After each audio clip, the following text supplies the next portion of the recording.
Well, your legs aren't very pretty, You and I didn't have didn't to write it on a note and put it on my chest. Other people got up before I did. I'm sorry, At Pat. least I really six didn't people mean... read that note before I woke up. Now the whole Air Force is laughing at me. Not so loud. They'll hear They you. probably already heard.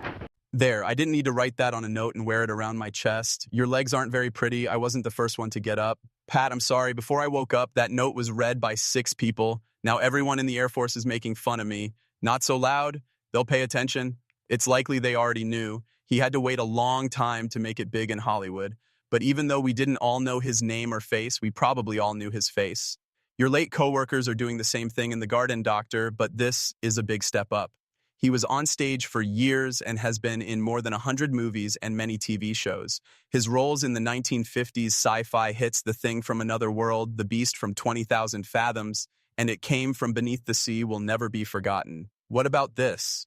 A guy can give a girl a handkerchief or a double old-fashioned. Will it happen? While also shining in comedies, westerns, and war movies, people will always remember Kenneth Tobey's skill and charm. What did he do, though? What happened to him? And why does it still make me sad? This video tells his story from his early years and big parts to his struggles and the strange way he died on December 22nd, 2002 at the age of 85. But first, if you like Kenneth Tobey, please remember to subscribe to our station. Tom, I didn't tell him about the animal. Why not? Some people start their lives with a plan. A side trip was taken by Kenneth Jesse Tobeys to start. He was born in Oakland, California on March 23, 1917, and grew up in a stable, book-loving family. Jesse Vincent made a living by selling oil. Elder sisters Helen and Dorothy set the early pace, and Elma Fern Johnson ran the home stretch. At Oakland High, the classrooms and practice fields gave him structure, but the small stage in the theater club gave him something more difficult to describe. He didn't want fame. He just liked the strange pull of pretending to be someone else and becoming more of himself in the process. He finished in 1934, and his plans for the future were clear. UC Berkeley before law school, a desk, and a clean signature on paper. Talks, on the other hand, started to sound like echoes. It felt like the path he drew was very narrow and almost airless. Along the sides, a different road kept shining. He picked it. His new home was UCLA. He got to show what he could do at the little stage. He shared notes with other eager newcomers there in late-night practices and dirty rehearsal rooms. Those were the names of people who would later become famous. Tony Randall, Gregory Peck, and Eli Wallach. It wasn't like they were heroes back then. They were just students sharing scenes, missing cues, and starting over. By 1939, Diploma had earned a bachelor's degree in acting. Tobey was at a quiet fork in the road. He would have gone back home if the story was easy. He went east instead. It was colder and louder in New York, but it was just right. At the local stage, he learned from Sanford Meisner, whose methods would change the art form for many years to come. It can leave a mark to drill truth into made-up situations for a year and a half. Tobey agreed to pay the small price every day. Risk was exchanged for certainty. Comfort was given up for a few bright minutes on stage to make a difference.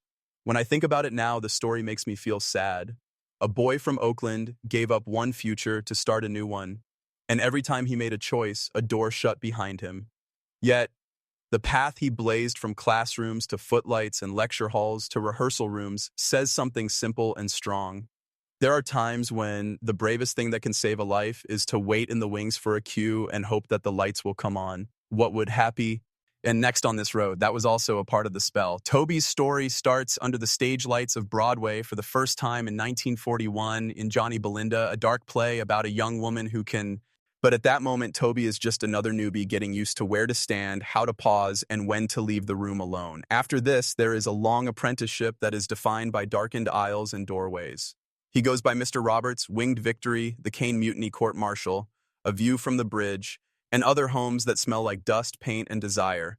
He sees giants at work. Henry Fonda, John Garfield, and Paul Munn, each holding a copy for a student and taking in method and measure from the side. The lessons are not romantic and are useful. Hit the mark, keep the beat alive, let the story stand on its own. Nights look like each other. There is applause now and then. A craft slowly comes together. The world's story then changes. When war breaks out, a new outfit and stage type are brought in. Tobey is an officer in Squadron VB-10 of the U.S. Navy Air Corps. He is in charge of flights over Europe and Africa. There are ornaments, but they read like code for things that can't be written down. Risk was weighed against duty, names that are remembered in secret for long hours above coastlines that are unknown. Flight orders and plans are used instead of the theater's cues. Youth changes into something tougher somewhere between leaving and coming back. After that, the lamps make their call again. There's no big deal when he gets back to work. A Sailor Who Isn't Named in Dangerous Venture, 1947. A Hop Along the Cassidy Western that doesn't ask for much and gives you a small line on your resume. Still, even small entries can be turning points. There is more work to do. The skill he built in the wings and practice rooms starts to help him stay steady in front of the cameras. As you go up, you have to be patient and ready to accept the day as it comes without complaining about the bills. Then a break that isn't so much luck as readiness, at the right time. In The Thing from Another World, 1951, Tobey takes on the role of Captain Patrick Henry, the officer in charge of an Arctic mission that finds a buried ship and something dangerous and unknown. Howard Hawks produces and gives room for improvisation with the confidence of a seasoned pro. This lets the conversation breathe while keeping the tension high at all times. The story is about what happens when a threat you can't see comes at you, how doubts grow, relationships get strained, and orders are broken when there is no heat. That atmosphere is hard for people at the time to ignore. The show uses practical tricks, animatronics, fireworks, and careful set design to make the impossible fit right into the frame. There's no need for big statements. The fear builds up in everyday actions and rushed conversations. People pay attention to the critics and groups show up. The movie is a hit, and it also sets the tone for a genre that is just starting to take off. In the process, Tobey gets a part that people will talk about for years to come. It's not a cage. This is a map that shows him what he can carry. When you look back, the road looks like a list of thresholds. It was the first time in 1941, a list of tasks during the war that are far from Broadway. A calm return to stages and sets. In the Arctic, a place where science fiction sounds like real life. Each opening needs a different amount of stability. The victories never come by themselves. They remind us of what we gave up: hours, friends, and an easier view of the future. Still, the work goes on. Lines were read in changing rooms that were too small. Over the noise of the engines, orders were yelled, taken from makers who value restraint over showmanship. It all comes together into one through line: keep coming out, do not lie about the skill, don't change the story. In this light, Tobey's rise is not so much sudden as it is over time. All of these stories, the drama that got him his start, the war that stopped his rise, and the genre piece that made him famous, B.O. As a result, their work is marked by discipline instead of noise made by mistakes that required nerve. There may be a hint of sadness around the edges, but that's just time. The understanding that every curtain call means the end of the show. Every victory is a warning of what can't be brought back. Tobey became well known in movies and TV shows of all kinds after his big break in The Thing from Another World.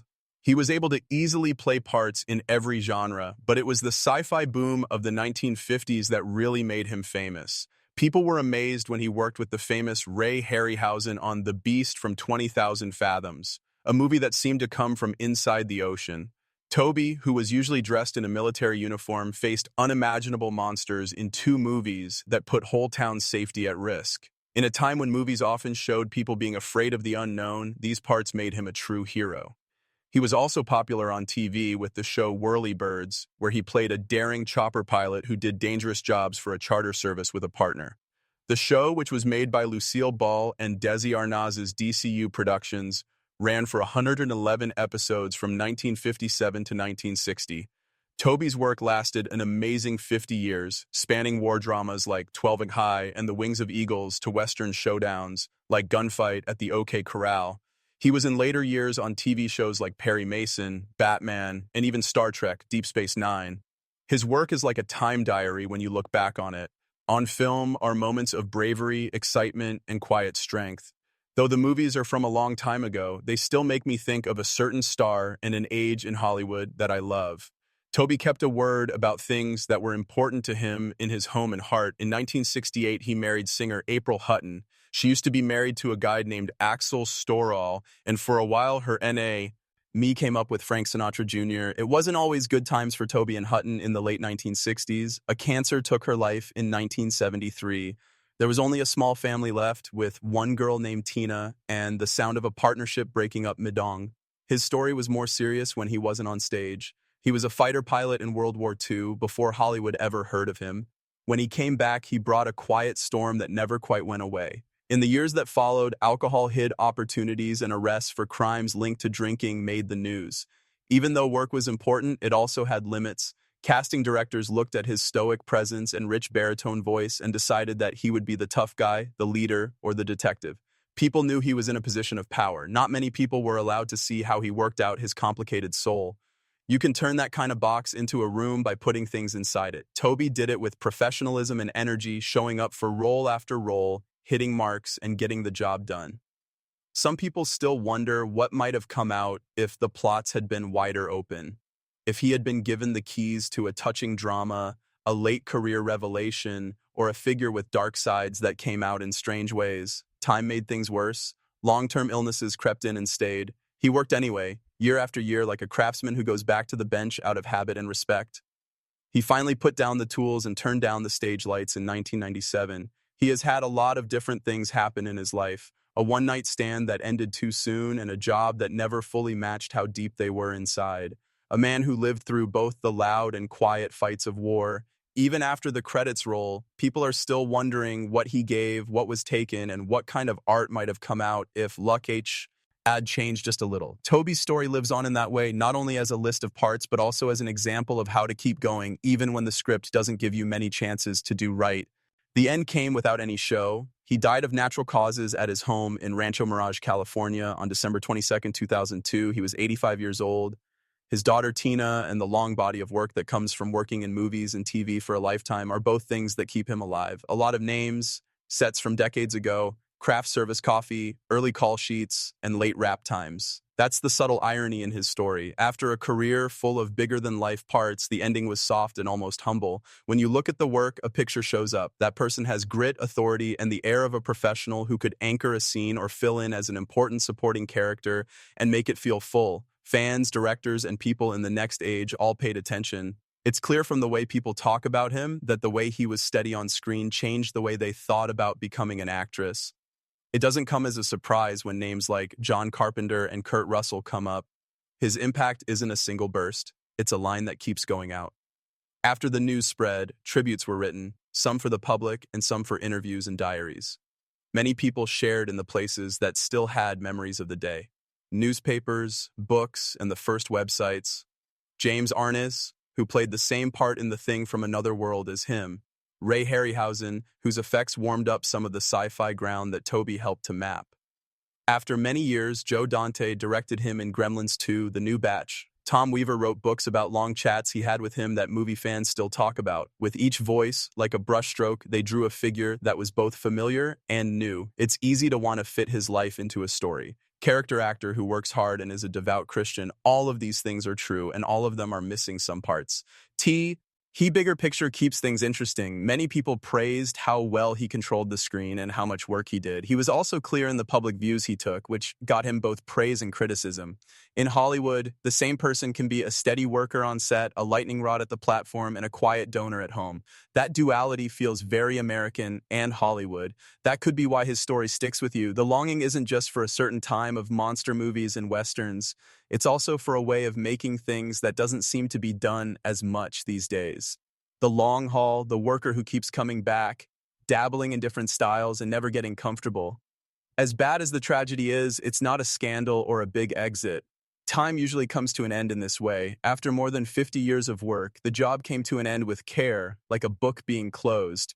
Finally, the reflection serves as a warning that legacies are made scene by scene, choice by choice, on and off the screen. In what ways do you remember Kenneth Tobey? As the steady hand in a favorite thriller from the 1960s, as the bold person who spoke out on the radio and in the newspaper, as the person who went to church every week and gave money to causes that were important to him, the through line is clear no matter how you plot it, a life with clear direction.